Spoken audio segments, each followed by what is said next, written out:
I trusted him with everything: my grief, my silence, my mother's final words. He said, "It's safe with me." You inspire me. Every word you say, there's beauty in it. I could never write like you. Months later, he stood on stage, reading my pain from his book, word for word, chapter by chapter. Relax. It's just a tribute. No one owns feelings. You should be proud.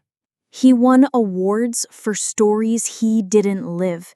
He gave speeches using memories that weren't his, and I stood in the audience, invisible.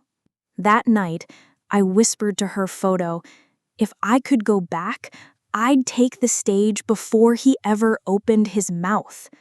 The next morning, I woke up 2 months before publication. Same journal, same betrayal coming. But this time, I wouldn't be the inspiration. This time, I'd be the author. Grief doesn't speak in full sentences. It stutters, hides, weeps in between breaths. After my mother died, I stopped speaking and started writing. Everything, her final days, her scent, the things I never got to say, I poured it into pages. My journal became my voice. Ethan, my boyfriend at the time, encouraged it, said it helped him understand me. He'd sit beside me in the quiet, rubbing my back gently while I cried through my keystrokes. You turn pain into poetry, he once said. I thought that meant he saw me, held space for me. So I let him in. I let him read everything. I shared voice memos. I couldn't listen to myself. I even showed him my mother's farewell letter, the one she shakily wrote while hooked to morphine, knowing she'd never see me graduate. He held my hand and told me it mattered, that what I was doing with my words was sacred. And I believed him.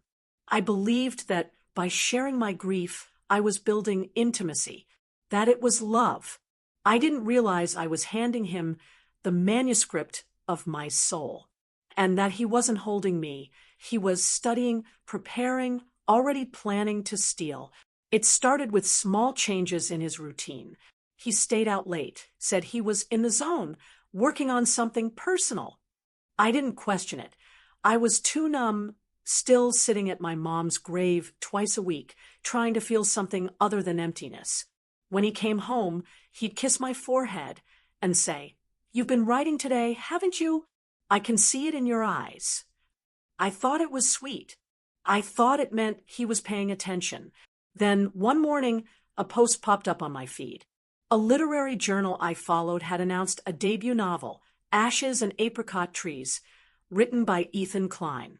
The preview was linked. I clicked curious. The first line stopped me cold. It was mine, word for word, from my journal. I kept reading, paragraph after paragraph. My voice echoed back at me through his name. Memories only I had lived. Moments only I had recorded. My mother's final words, her hand in mine, the breath that stopped mid-sentence. He had taken them all, wrapped them in fiction, and now he was being praised for his raw portrayal of grief. I wasn't just betrayed. I was erased. I confronted him that night. I didn't shout. I couldn't. My voice trembled too much to carry anger. I just held the printed preview in front of him and said, "Where did you get this?" He didn't flinch. He didn't apologize. He just smiled. "You inspired it," he said, as if that made it okay. I stared at him, waiting for a punchline that never came. "You used my mother's death." I whispered. "You used me." He shrugged. "You said you didn't want to publish it. I did what you couldn't." I felt the air leave the room. He didn't even think he'd done anything wrong. In his mind, it was a fair exchange. I grieved. He got glory. "You should be proud," he added. "We're going places." But there was no we. The book bore his name. The podcast invitations came to his inbox. The TEDx talk, the awards, my pain had made him famous. and I was just the ghost in the background. The girl who inspired, the voice that wasn't his. That night, I stared at my keyboard for hours. Not writing, not breathing, just realizing that sometimes the worst betrayal isn't when someone leaves, it's when they speak for you. The book launched a month later. Ethan was all over social media, doing press tours, podcasts, panels about loss. "How did you find the words?" they asked. He smiled like a prophet. I listened. I paid attention to grief. I sat in my apartment, phone off, curtains drawn, watching as my mother's death became a bestseller under someone else's name. Strangers quoted my lines. His fans shared excerpts. I had cried while writing. I felt hollowed out, like my grief had been picked clean by a scavenger. And yet I couldn't scream. Not because I wasn't angry, but because I knew no one would believe me. There was no paper trail, no publishing contract to my name. Just journal entries, voice notes, whispered memories. Things shared in trust. I was the invisible source behind his entire success story. And when he gave his first televised interview and said, "Some stories live inside us. This one lived beside me," I realized what he meant. He didn't steal a story. He stole me. My silence became his script. My mourning, his masterpiece. I wasn't just erased. I was rewritten. And the world clapped while I watched from behind a screen he never acknowledged. My therapist called what happened emotional intellectual theft. I called it something simpler. Erasure. But even then, I didn't fight. I couldn't. Every time I opened my laptop, my fingers froze. What was the point of writing if someone louder could just take it? I stopped journaling, stopped recording, stopped trying to explain grief to people who only wanted to package it. Ethan's face was now on the cover of magazines that had once ignored my submissions. Breakthrough Voice of the Decade. One headline read, "A man unafraid to feel." I laughed bitterly. He hadn't felt anything. He had watched me feel and taken notes. My mother's memory was currency, and he spent it freely. I told myself to move on. That maybe he had done what I couldn't. That maybe I didn't deserve credit if I couldn't fight for it. But then one night, sitting in the dark, I played a voice memo I'd made the morning after Mom passed. My voice was cracked, broken, real. And I whispered into that audio file, if I could go back, I wouldn't cry in the audience. I'd take the stage myself. That night, something shifted. And when I woke up, everything had changed. When I opened my eyes, something felt off. My phone buzzed with a notification from 2 months ago, an email I remembered deleting long ago. The calendar read March, not May. On the desk sat the journal Ethan hadn't read yet. I stood slowly, heart racing. The apartment still smelled like lavender and printer ink, like it had before everything went wrong. I flipped through my notebook, my mother's final entries, untouched. The voice memos, all there, untouched. I sat down, stunned. Either I was dreaming, or I had been given a second chance. Not to warn Ethan, not to stop him, but to act first, to protect what was mine before he could steal it. I didn't cry. Not this time. I just opened a new document, titled it "Her Hands Were Never Ashes," and began rewriting the story he had no right to tell. It would be mine. This time, every sentence would carry my name. And if he still dared to use me again, I'd have the proof. This wasn't just about stopping a thief. It was about resurrecting the voice I buried under his success. And this time, the world wouldn't just hear me. They would know it was me. I started small. I wrote every day, but saved everything under encrypted drives. I backed up my notes 3 different ways, one cloud, one offline, and one printed in a sealed envelope at my lawyer's office. I didn't rush. My words came slow, but this time they felt like armor, like reclaiming something I thought I'd lost forever. I went through every voice memo, logging timestamps, adding context, even transcribing them into a private file labeled Proof of Origin. I spoke with my therapist, not about grief, but about boundaries, ownership, betrayal. She didn't ask what I was planning. She just said, protect your voice before anyone else tries to speak for it. That line stayed with me. So I began rewriting the entries into full chapters, not raw journals anymore, but structured, lyrical, sharpened with intent. It wasn't just pain anymore. It was perspective. And this time, the audience would hear it from me. Ethan kept acting normal, sending flowers, cooking dinners, watching me like a man who still believed I was broken enough to trust him again. I smiled, played along, because letting him think I was the same girl, that was the best way to destroy him without ever raising my voice.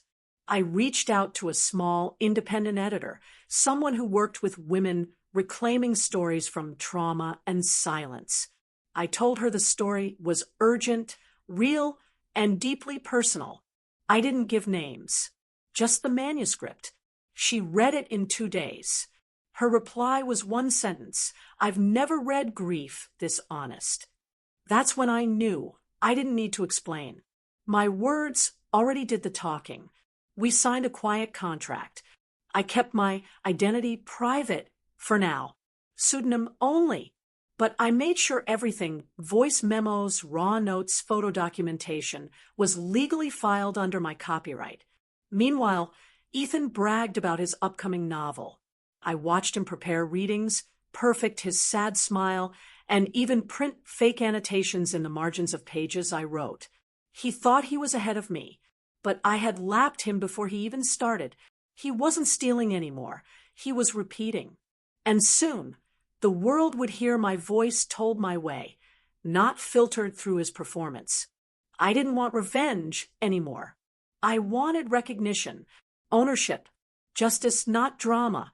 And I wasn't asking for it. I was writing it, one page at a time. One truth layered over the lie he hadn't finished telling yet. I went to one of Ethan's early readings just like before, sat in the crowd, watched him speak. I studied his posture, the way he lowered his voice at all the parts that used to make me cry. The audience listened, breathless.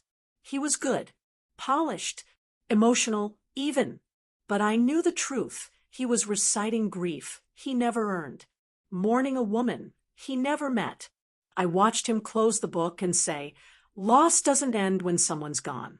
It ends when we tell the story." They clapped. They didn't know that the story he told was stolen. I left before the Q&A. My book wasn't ready yet, but I saw what I was up against, and I wasn't scared. He was building a lie in public. I was building the truth in silence. And the difference was my truth would last, because it wasn't just emotion. It was evidence. He had the spotlight, but I had the story. And when I stepped forward, it wouldn't be as the broken girl behind the scenes. It would be as the woman whose voice had been buried and returned louder. I wasn't just going to reclaim the stage. I was going to own it. I finished my manuscript 1 week before his book launch. 112 pages of truth. Not a smear campaign. Not a name drop. Just my story, written the way I remembered it. Quiet, aching, honest. My editor cried during chapter 6. "This isn't just a memoir," she said. "It's a monument." That's when I knew I was ready. We printed limited, advanced copies under my pen name. I mailed one to my old professor, to a grief counselor I once trusted, to the journalist who wrote Ethan's first glowing profile. No note, just the book. And I waited. Ethan's launch party was held in a rented gallery with candles and string lights. He wore a black turtleneck and smiled like he invented loss. Ava was there, his new assistant, probably the next to be used. I didn't go. I didn't need to, because one of my readers had already leaked a side-by-side comparison. Word-for-word matches. timestamped voice memos, handwritten journal scans. The internet did the rest. A thread went viral. This author's award-winning grief book looks eerily familiar. Suddenly, the applause turned to questions. Ethan still didn't know I was the source. But soon, he'd know exactly who he tried to silence. It didn't take long for the thread to explode. Authors retweeted it. Grief advocates started questioning Ethan's authenticity.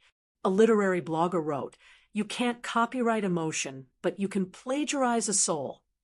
That one hit deep. I watched as comment sections shifted from praise to suspicion. Why does this paragraph feel like it wasn't lived? I've seen this metaphor before. Ethan doubled down. He posted a selfie with his book, captioned, "When the work is real, you don't explain it." But the damage was done. Readers who once sobbed at his signings now asked who the real author was. And quietly, my book, Her Hands Were Never Ashes, started moving. Not in bookstores, not on billboards, just in inboxes, forums, grief groups. Women passed it along with whispered messages. "Read this instead." My words, unpolished but real, were being seen. Not because I screamed, but because someone finally listened. Ethan hadn't just stolen a story. He'd stolen the rhythm of real mourning. And when people compared, they could feel it. His sentences landed like performances. Mine landed like breath. I didn't need a public battle. I just needed the truth to echo loud enough that even he couldn't drown it out anymore. Ethan's publisher reached out for a clarification meeting. I wasn't invited, but I knew exactly what was being discussed. They wanted damage control, proof of originality. He probably spun some story, said he and I shared a creative space, that inspiration is blurry, that memories overlap. The usual soft lies wrapped in charming tones. But this time, charm wasn't enough. The leaks kept coming. An old classmate of mine uploaded a screenshot of a journal entry I had once posted in a grief support forum, verbatim to a paragraph in Ethan's novel.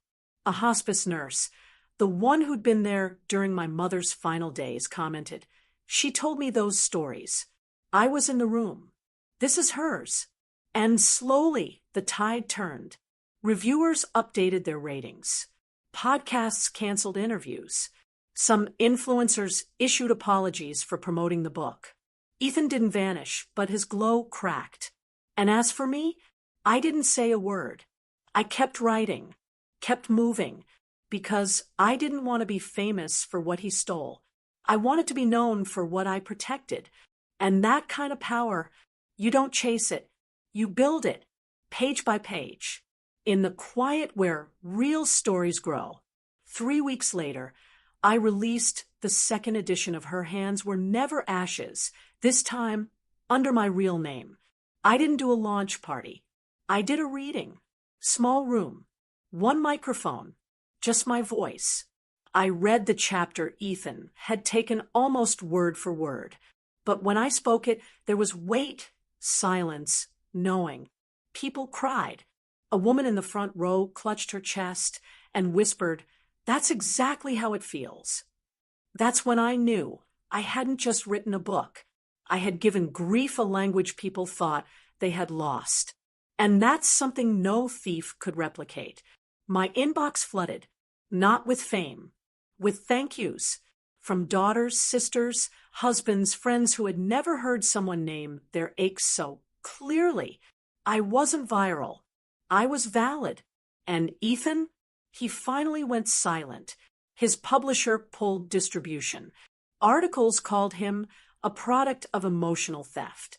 He didn't release a statement, but I imagine he watched the video of my reading, heard the crowd fall quiet, heard my voice, steady, soft, and unmistakably mine. Because when you take something that wasn't given, it never sounds quite right. And when the original finally speaks, no one ever forgets. A reporter reached out for a profile. "You're the real voice behind Ashes and Apricot Trees, right?" I said no. I was the only voice behind her hands were never ashes. I wasn't a footnote in his downfall. I was the author of my own story. That distinction mattered, because I didn't want to live in reaction anymore. I wanted to live in authorship. I told her the story from the beginning. My mother, the journals, the betrayal, and the return. She listened, silent. When the article went live, the title read, "She was the ghostwriter of her own grief. Now she's claiming her name." And suddenly doors opened, not because I was chasing headlines, but because the world finally saw what happens when a quiet woman tells the truth with her whole chest. Book clubs picked it up. Therapists requested copies. My inbox filled with invitations I once thought were for him. This wasn't a comeback. It was a correction. And the most powerful part, I never had to scream. I just had to show up. Fully, clearly, unapologetically. And once I did, there was no room left for the version of me who once believed I had to stay silent. I saw Ethan once more, not in a courtroom or through a screen, but in a hallway after I gave a private lecture at a university. He stood near the exit, pretending to look at his phone. When our eyes met, he froze. I walked past him. No hate, no drama, just a nod. He opened his mouth, but I spoke first. "You made your name from my grief. I rebuilt mine from the truth." His eyes filled, maybe with shame, maybe with regret. I didn't care. I didn't stop walking, because there was nothing left for him to say that would matter anymore. He had taken my silence and tried to turn it into a masterpiece, but I turned it into something stronger, a voice that couldn't be rewritten. He remained a man people whispered about. I became the woman whose story whispered to everyone who'd ever been taken for granted. And in that moment, walking down that hallway, I didn't feel revenge. I felt release, because the only thing louder than applause is peace. And finally, I had both, on my terms, in my words, with no one standing in front of the microphone but me. After that lecture, I received an email from a young woman. Subject line, "He did it to me too." Her story was different man, different field, but the betrayal was the same. She shared her ideas, her words, her pain. He took it, framed it, called it his. "I thought I was crazy until I read your book," she wrote. I sat with that for a long time, because it confirmed what I had begun to suspect. I wasn't the only one. I wasn't even rare. I was just one of the first to name it out loud. And now, other voices were finding their volume. I created a quiet newsletter called Voice Claimed, a space for women who had been made invisible inside someone else's spotlight. I didn't promote it. I didn't pitch it. I just let it exist. And slowly it grew. Submissions came in, poems, essays, journal entries people had kept hidden for years. They weren't asking for justice. They were asking to be heard. That was enough. And I realized then, I hadn't just taken the stage. I had passed down the mic. And that mattered more than any bestseller list. I wasn't the end of the story. I was its beginning. One evening, I held a small reading in a community library. Nothing fancy, no cameras, just folding chairs, soft lights, and people who had come to listen. A mother sat in the front row holding a framed picture of her son. She didn't say much, just nodded through the reading like she was memorizing every word. Afterward, she approached me and whispered, "You said what I couldn't." I hugged her. No words, just knowing, because that's what this journey had become. Less about what he took, more about what I gave back. My grief had been stolen, twisted into performance. But now it had transformed into balm, into mirror, into shared breath. That woman didn't know Ethan, but she knew me, knew the ache, knew the sharp silence that follows after your heart breaks in a room full of people who clap for someone else's version of your loss. She wasn't clapping. She was healing. And that was the legacy I never planned for, but now protected with every sentence. Not because I needed to be celebrated, but because I remembered what it felt like to be invisible. And I had promised myself, if I ever got my voice back, I'd never use it just for me. Requests started coming in from universities, nonprofits, writing workshops, not to tell the Ethan story, but to talk about creative boundaries, about protecting your emotional labor, about claiming your story before someone else does. I said yes to a few, picked carefully, only places that paid their speakers, only rooms that passed the mic with respect. At one workshop, a girl barely 19 stood up and asked, "What if we're too scared to speak first?" I looked at her and said, "Then speak quietly, but speak first." Her eyes welled, and I knew that was it. That's the part no one told me when Ethan stole from me. That it wasn't about being the loudest. It was about being the first to name your own truth, even in whispers, even in drafts. Because if you don't, someone else might. And when they do, the world might believe them. Not because they deserve to be believed, but because they got there first. That day, I watched that girl write a title on the front of her notebook. "This one's mine." I didn't need to read it. I just smiled, because that sentence alone was everything I had fought for. Eventually, Ethan's name stopped being mentioned in connection to mine. Not because people forgot what he did, but because I'd moved the story forward. I didn't need him as a villain anymore.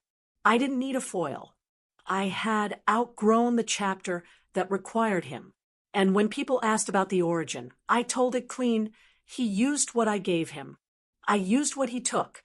And I built something better. Simple. Honest. Done. I didn't add fury. Didn't call for cancellation. Because some endings don't come with fire. They come with stillness. With peace. With knowing you no longer need to prove who you are. The people who matter already see it. And the people who don't, you stop performing for them. I hadn't just survived betrayal. I had redefined authorship. And no one, not Ethan, not his readers, not the past, could edit that now. It was in print, in audio, in hearts. My words delivered in my tone, wrapped in a calm that could only come from reclamation. It didn't sound angry. It sounded final. And that, more than anything, is what true healing sounds like. At a bookstore one night, I overheard a girl talking about my book to a friend. She didn't know I was there. She said, "I didn't cry the first time I read it. I cried the second, when I realized it wasn't just about loss. It was about being silenced." That moment undid me a little, because that was the core of it all. I hadn't just lost my mother. I'd lost my voice in the process. And Ethan hadn't stolen words. He'd stolen access to the one thing grief leaves you clinging to: identity. But I had taken it back. Quietly, strategically, with precision and compassion. Not just for myself, but for every reader like her who didn't cry until the second time, because the first time hurt too close to name. I walked out of the bookstore before she noticed me, not because I was shy, but because I didn't need credit. I had the moment, and sometimes that's bigger than the applause. Knowing someone out there understands you, even when you don't speak, is the deepest kind of justice. And I had lived long enough to see it, to witness it, to become it. I started a foundation quietly, using royalties from my memoir and a few speaking fees. It wasn't big, but it was enough to give small grants to women starting memoirs, creative nonfiction, or oral history projects. The rules were simple: no competition, no submission fees, no gatekeeping, just belief. I called it the Ashless Voice Fund. The name made some people blink, confused, but the ones who knew, they knew. That grief doesn't burn you to ashes unless you let it. That silence can feel like death, But if you write through it, speak through it, share it before someone else twists it, you stay whole. That was the mission. And the emails started coming in. This grant saved me. I wrote again for the first time in 10 years. I stopped erasing myself from my own work. I cried reading them. Not the kind of crying I did after Ethan's betrayal. This was the kind that made your chest ache and your spine straighten at the same time. It wasn't fame. It was legacy. And I realized all along I had thought the story ended when he stole from me. But the truth was, it hadn't even started yet. One afternoon, I visited a high school classroom virtually. The teacher had assigned my memoir for a unit on narrative truth. At the end of the session, a quiet boy raised his hand and asked, "Do you think he regrets it?" The question surprised me. No one had asked that in a while. I paused. "Maybe," I said, "but it doesn't matter. His regret won't give me my voice back." I had to take it myself. The screen was silent for a beat, then a few cameras turned back on. Students nodded, not dramatically, just that slow, understanding nod that says, "I feel that." And that's when it really landed for me. Regret doesn't equal redemption. Not for the thief. Not for the people they harmed. Ethan may live with what he did, but I live with what I rebuilt. And between the two of us, only one of us created something that continues to feed others. Only one of us left something in the world that couldn't be undone. That was the difference. Regret is personal. Legacy is collective. And I no longer needed to know if he regretted it. I had outgrown needing anything from him at all. The first time someone called me their favorite author, I didn't know how to react. It was at a coffee shop. A stranger walked up and said, "Your book changed how I speak to my mom." That sentence stunned me, not because it was praise, but because it was impact. I used to think my words had to be perfect, sharp, unforgettable. Now I realized sometimes the simplest truth is enough. I had written about pain, but also tenderness. I had documented death, but also the grace that follows. And that grace was the thing that made people return to my work. Not the drama of being wronged, not the scandal, but the softness I had protected underneath all that rage. I looked at that stranger, smiled, and said, "Thank you for letting me know." They walked off, unaware they'd just given me a moment more valuable than any award. Because in the end, I didn't want statues or headlines. I wanted echoes, gentle ones, repeated in other people's real lives. Quiet as breath, unmistakable as truth. The kind of echo that doesn't fade, even when the person who started it is long gone. That's what I had become. An echo. And I was finally at peace. I was invited to submit a quote for an anthology on healing. They wanted something poetic, final, closing. I spent days thinking about it, drafted lines, deleted them, walked around the garden where my mom's favorite flowers bloomed. And then it came to me. The sentence I hadn't said out loud yet. I typed it slowly, word by word. He used my silence to build a name. I used my truth to build a future. I submitted it without fanfare. A month later, it was printed on the final page of the book. Alone, centered, bold. Friends sent me pictures of it underlined, highlighted, framed on walls. I didn't share it online. I didn't repost the praise. I just kept it close. Because some truths are too sacred to shout. You just offer them like a candle and trust they'll be carried with care.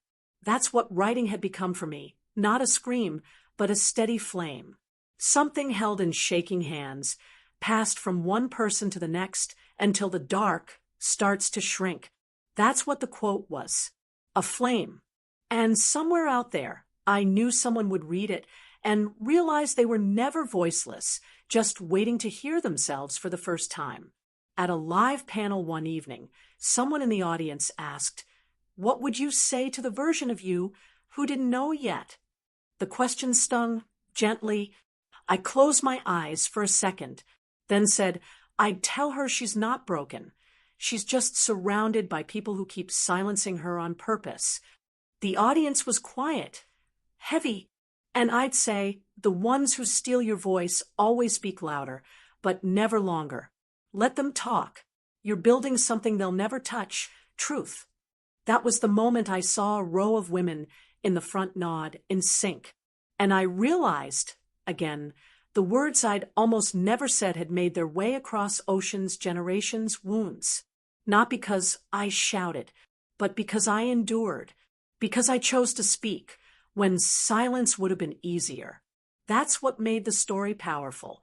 Not the revenge, not the scandal, but the quiet decision to keep going even when no one believed me yet.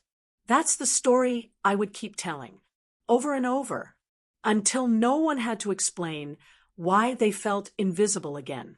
Because they wouldn't be, not anymore.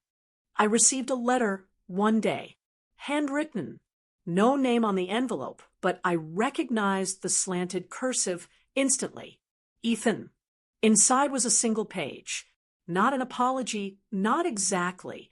Just lines that tried to say sorry without ever using the word. I thought I was honoring you. I realized now I was taking from you. I didn't know how to create without standing in someone else's light. You gave me more than I ever earned. I read it once, folded it, and placed it in the back of a drawer I rarely opened. I didn't need closure. I had built too much to need his words anymore. But still, I didn't throw it away, because sometimes even the echoes of regret deserve a resting place. Not to revisit, not to forgive, just to acknowledge that even the person who tried to silence you once finally heard the sound of your voice and couldn't unhear it. That mattered, not to give him redemption, but to remind myself that the truth doesn't need to scream. It just needs to last. And mine had, longer than his success, louder than his silence, softer than his regret, but far more powerful. The foundation grew faster than I expected. What started as a few small grants turned into partnerships with literary programs and grief support circles. We began offering workshops, support for first-time memoirists, and training on emotional boundary setting for artists. And all of it came with a simple mantra: write it before someone else tries to. The phrase caught on. People printed it. Teachers used it. Even therapists referenced it to clients unsure if their voice was worth documenting. I watched this small idea turn into a movement, not because I demanded attention, but because I offered a mirror. Every person who held their truth in silence saw themselves in my story. And when they wrote, their hands trembled like mine once did. That was the legacy I hadn't planned, but I now fiercely protected. Not to make money, not for glory, but so no one would have to feel that kind of theft again. I wasn't trying to be remembered. I was trying to remove the need for recovery. That was power, not loud, not flashy, but generational. I used to think healing was something you did alone. Now I knew it echoes when shared, and we all become stronger in the telling. I was asked to return to the same literary festival where Ethan had once stood and read my words. This time, I was the headliner. They offered me the largest room, a 2-hour slot, and full creative control. I accepted, but I made one request: remove all awards and bios from my introduction. I didn't want to be introduced by achievements. I wanted to walk onto the stage as me. When the night came, the room was full, hundreds seated, dozens standing, some with books in hand, some with tissues, some with nothing but eyes wide and open. I walked to the mic slowly, took a breath, and opened with one sentence. There was a time when I thought the worst thing that could happen was being unheard. I paused. Now I know the worst thing is being rewritten by someone who never lived it. The room didn't move. And then I spoke, not just read, from the heart, from the ache, from the scar. When I finished, no one clapped right away. They just breathed. Deep, collective, quiet. And that was the loudest applause I'd ever felt. Not in volume, but in truth. A girl approached me after the reading. 15, maybe 16. She held a crumpled notebook in her hand. I started writing again. She said, "Because of you." Her voice was shaky, but her grip on the notebook was firm. I looked her in the eyes and said, "Then keep writing. Even if no one reads it yet. Even if your hands shake. Just keep writing." She nodded, pressing the book to her chest like it held more than pages. I saw myself in her, not the version that had been erased, but the one that came back fighting. And I realized she wasn't here for a photo or a moment. She was here to pass the story forward. And that's when it became clear. My voice wasn't the only one that mattered. I had just lit the match. She was the flame now. And there would be others after her. That was legacy, not permanence, but continuation. And suddenly, I wasn't just proud of what I wrote. I was proud of what it gave others permission to write. Because if I had stopped, she might never have started. And now she had.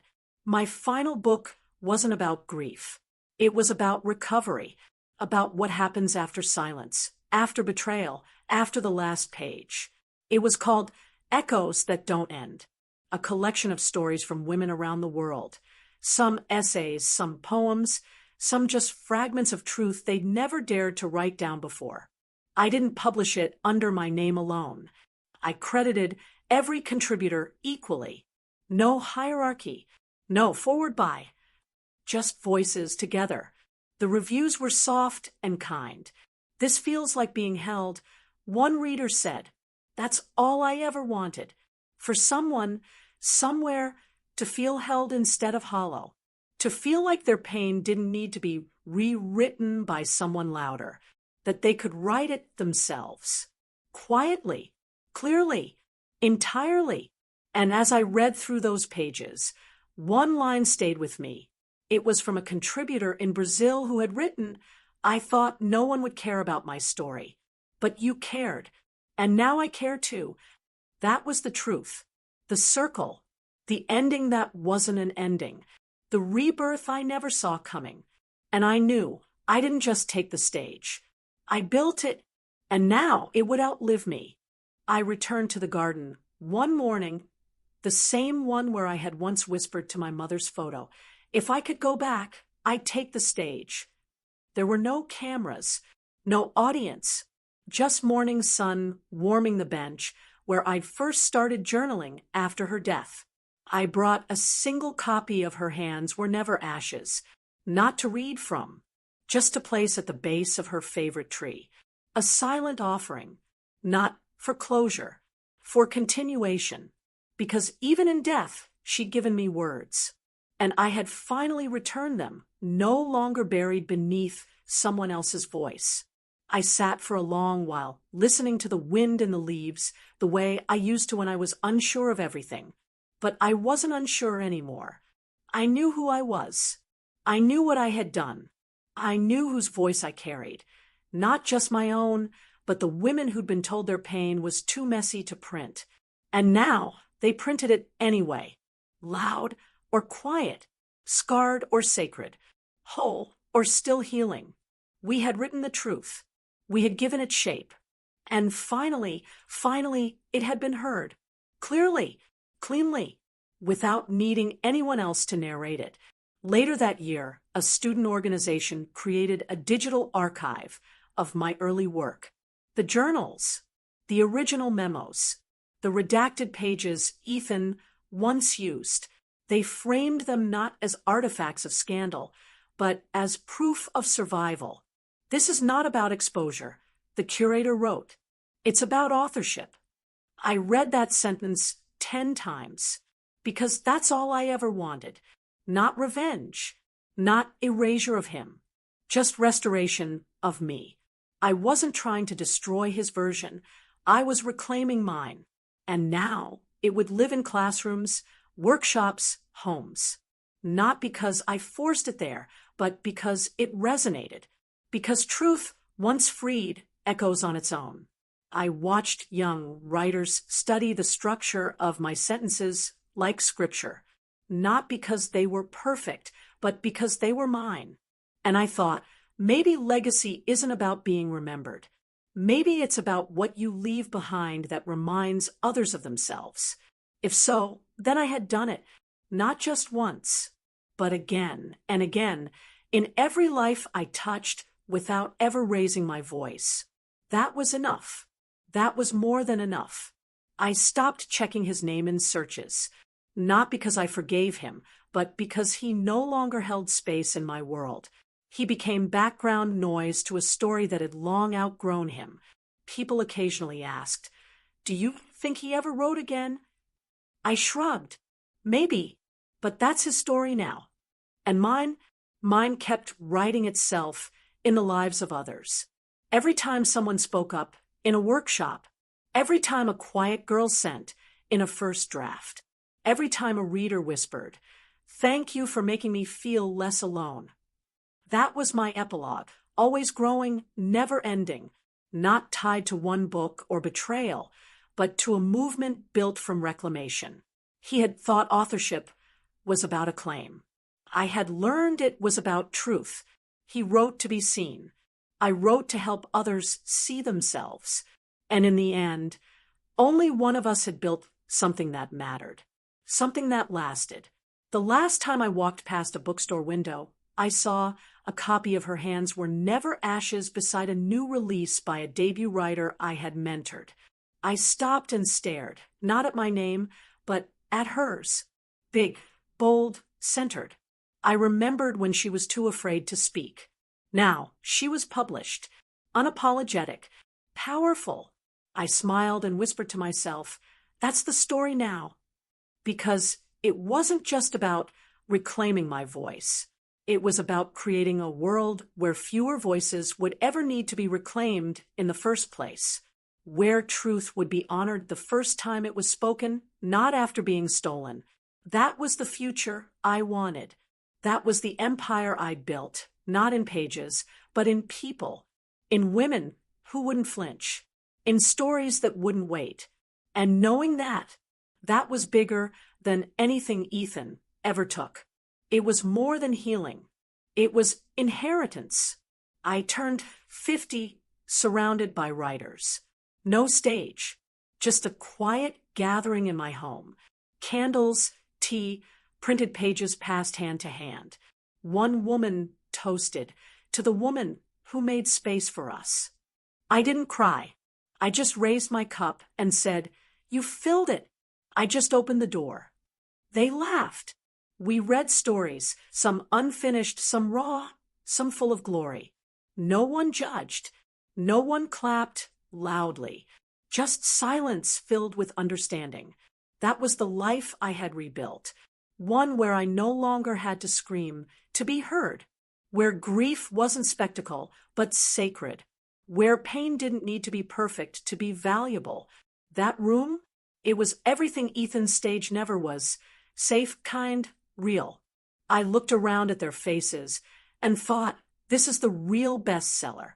This is the kind of book that doesn't close, because every person here is still writing. That night, after everyone left, I sat by my window and reopened the drawer. The one with Ethan's letter. I held it for a moment, not with hate, not even with anger, just with quiet clarity. And then I tore it in half, not because it hurt, but because it didn't, because I had long since moved on from needing his regret. I had chosen to carry only what belonged to me, my story, my scars, my triumphs, and none of that lived in that letter anymore. I watched the paper float into the fireplace and smiled. That was my final sentence to him, unwritten, unspoken, just done. The next morning, I wrote the dedication to my final book.